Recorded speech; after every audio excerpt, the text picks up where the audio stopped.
The drill by now. We've got to let the stream breathe for just a second here. Make sure that everything is nice and stable all across the YouTube platform. Welcome in, Broncos country, to this Denver Broncos Syndicate pregame show. I'm your host, Gage Madrid, coming at you from basically field level at a very windy and power field at Mile High. You guys can tell by my hair blowing that it is a breezy day. I don't know if the wind is going to be a factor come kickoff, but that is definitely something to keep an eye on. For the Broncos in this game, the stakes are very simple. All they have to do is win, and they are the #1 seed in the AFC. They get the first round bye in the playoffs, and they get home field advantage throughout the playoffs. They get an opportunity here against a Chargers team that is basically resting a bunch of starters. Justin Herbert, Derwin James, I can't imagine guys like Ladd McConkey, Khalil Mack, all these guys. I can't imagine they're going to see much action. Omarion Hampton, he's inactive today. So this is a huge opportunity for the Broncos. Last week, they got to play against backups from the Kansas City Chiefs and didn't fare too well. Today, I think it's going to be a lot of third and fourth stringers, and quite frankly, Denver needs to come out aggressive. They need to come out guns blazing in this one, and they need to establish dominance in this game. We got Orange Rush Pod in the house saying hi, good to see you. Let's go ahead and tend to some housekeeping matters real quick, guys. If you could just do me a big favor and smash that like button, as well as subscribe to the channel, I would really appreciate it. Those are both free and easy ways to show your support, helps tell YouTube's algorithm to push us out, and it helps us get seen by more and more members of Broncos country just like you and me. Additionally, if you want to go above and beyond in supporting the channel, please consider becoming a channel member today. The link to do that is in the description below, or you can search me on Patreon at Gage Madrid NFL. I do not have the link for that in this particular stream, but you can find me on Patreon at Gage Madrid NFL. We've got Mark in the house saying, what's up, Gage? Thanks for the content. Enjoy the game. I sure will, man. Justin Berger's in the house saying, hello, Gage. Good to see everyone. We already got 18 people in the house. So the Denver Broncos, they've had a tendency basically all year long to play down to their competition. Every single game that we go in thinking, oh, this should be easy.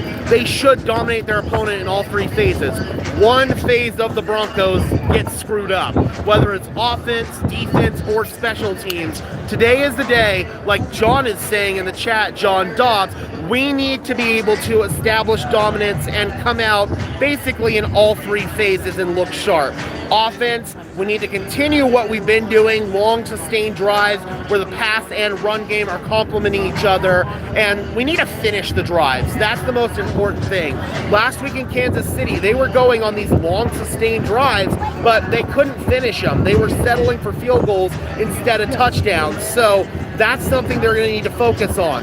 Defensively, they're going to need to have good communication in zone defense because they're playing against Trey Lance, who is a very mobile quarterback. So you cannot have any zone busts, and you have to be able to keep contain on the edge.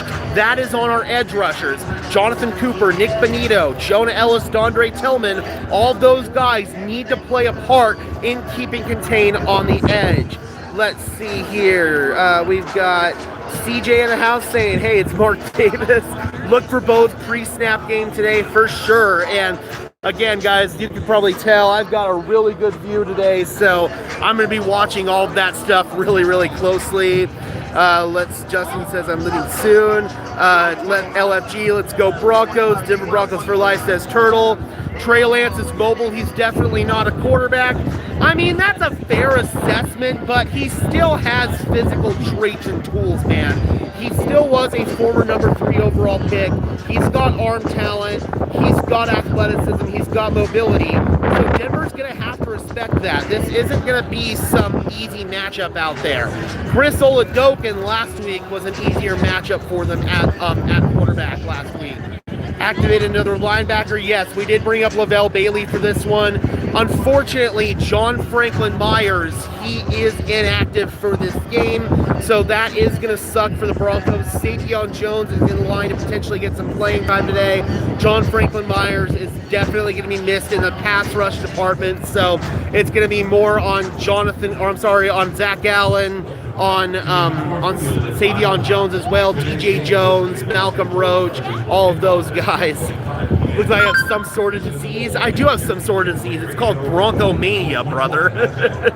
But in all seriousness, this is a game where, like I said, the Denver Broncos need to come out and they need to play well in all three phases. It's that simple. If they don't play well in all three phases, even against a bunch of backups, they're going to play down to their competition. I expect this game to be close, quite frankly, because the Broncos have not proven at any point this year that they're not going to play down to their competition. So I do think that this is going to be a challenging matchup here, and quite frankly, it's on them to prove me wrong, man. I'm not concerned about Bo Nix in the passing game. Bo Nix has been really good these last several weeks, and quite frankly has looked like a quarterback you win because of, as opposed to a quarterback that you just win with. The run game with R.J. Harvey, it's been kind of feast or famine all season long. Ever since J.K. Dobbins went down, Harvey's had some issues with vision. He's had some issues wanting to bounce everything to the outside. He's an excellent receiver with the ball in his hands out of the backfield, and he's also really, really good getting the ball into the end zone. But it's been kind of feast or famine in that category. And then obviously the receiver drops that have been an issue as well, man. You've seen guys like Cortland Sutton, Troy Franklin, Marvin Mims, even Pat Bryant, who is back in the lineup today. All of these guys have had drops at various points throughout the season, so that's something else that we can't really afford to have in this game. The Broncos have said it. They're treating this game like a playoff game. They understand what's on the line here, and they're not going to go out and be lollygag and just not approach this like they need to go out there and dominate. That's what I expect them to do. I hope they go into this game being aggressive and disciplined. Absolutely. That is the big message. Colorado Talk Sports, I'll have to come check it out. So we need to come out strong? Yes, we do. We definitely do. I want to see RJ get 15 plus touches today, show us that run game. That'd be nice, man. That would definitely be nice. Aki says, what's up, people? I'm in Denver too. Go Broncos. Right on, Aki. Good to see you. I can't wait to hear how loud it gets there. Oh, you already know it's going to get loud, man. It is going to be epic. The noise is going to be awesome. And Sean Payton talked about this in his press conference. He wants us to get louder sooner. Get louder when they're in the huddle as opposed to when they come out of the huddle. There's a reason for that. Teams are prepared for noise at the line of scrimmage. They use a silent snap count, so they're prepared for that. But if you screw up them getting the play call in the huddle, let's say some receiver misses a tag on his route or one of the offensive linemen hears the wrong number for the pass protection, it can screw up the entire offensive operation. So people who are here at the game, get loud early. That is the key. Denver Broncos year, I sure hope so, man. Like to see the crowd showing up early. Yep, they're here, man. Lots of orange and blue. There's still plenty of Chargers fans in the house, which you would expect, but again, man, the crowd is ready to go. Hope Troutman gets his 5 catches. I actually did put a little bit of money on that ticket, so I'm hoping that he does. How do you get such good seats? You aren't even a legit reporter. You literally podcast out of a closet. I pay for them. It's that simple. I actually got lucky with this seat today because I ended up, the original ticket I had, the seller never sent it to me in time, so the service I bought it from, TickPick, actually gave me a good ticket as a reimbursement, so that was kind of cool. I need you to lose your voice today. I almost lost it last week, so I think that's very possible in this one. Pull starters at half. I mean, if Denver comes out, they're dominating by halftime. I could definitely see them doing that.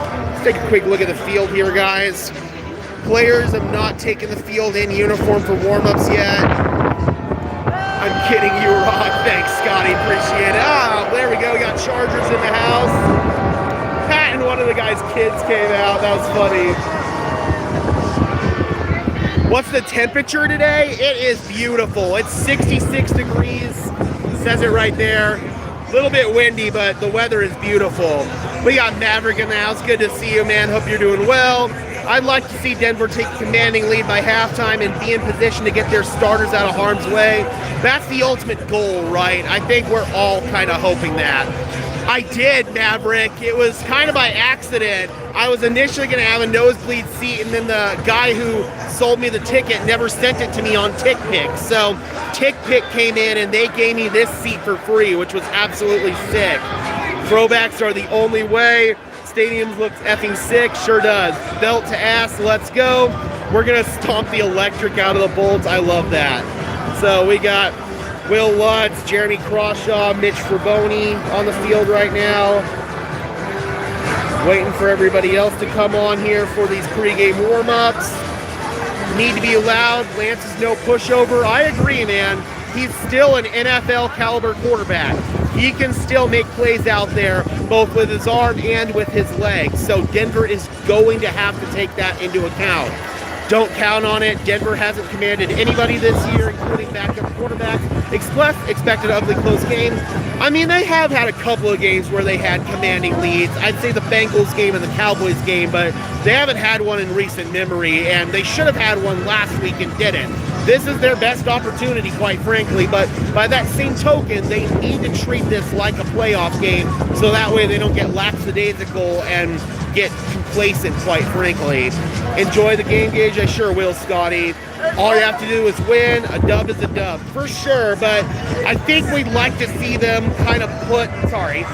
we'd like to see them put some sustainable football together heading into the playoffs. That way we know that they can play a strong brand of football against a challenging team come playoffs. And again, if we don't win this game, we're going to be right back here next week playing on Wild Card Weekend, which I don't want. I want that first round bye, and I think the team wants it too. So you know what's on the line here, and you've got to find a way to get it done. It's that simple. All right, guys, we're going to go ahead and wind this stream down. Thank you so much for tuning in.